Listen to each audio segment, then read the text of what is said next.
est incapable d'assumer cette maternité parce que c'est une femme qui est dans une grande souffrance et qui refuse de pouvoir continuer à vivre avec son mari et donc à avoir des enfants avec son mari. Elle est incapable de donner de l'amour, elle est incapable tout simplement de poursuivre sa vie maritale, donc elle ne s'est jamais investie dans sa grossesse. Elle n'a pas eu conscience de donner la vie à ses bébés? Non, elle n'a jamais pu leur donner la vie. C'est justement pour cela qu'elle se retrouve dans le box des accusés.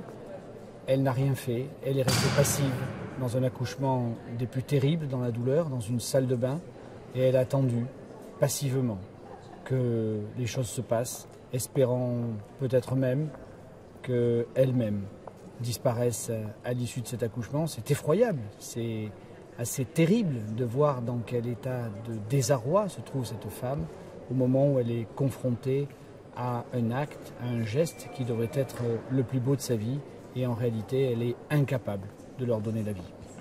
L'avocat général a requis 12 ans de réclusion criminelle.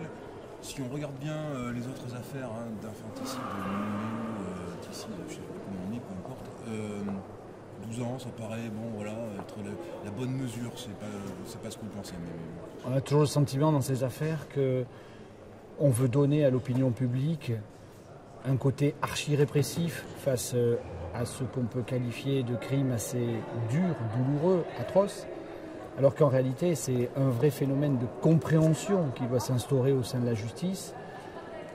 Les résumés sont parfois mauvais parce qu'on dit voilà, il y a 5 néonaticides donc c'est tant d'années. Non, c'est pas comme ça qu'il faut voir les choses. Il faut aller au fond de la personnalité et comprendre comment ces femmes qui se trouvent dans un tel désarroi alors qu'elles sont capables et qu'elles ont donné de l'amour à leurs enfants ne sont pas capables de donner la vie une nouvelle fois.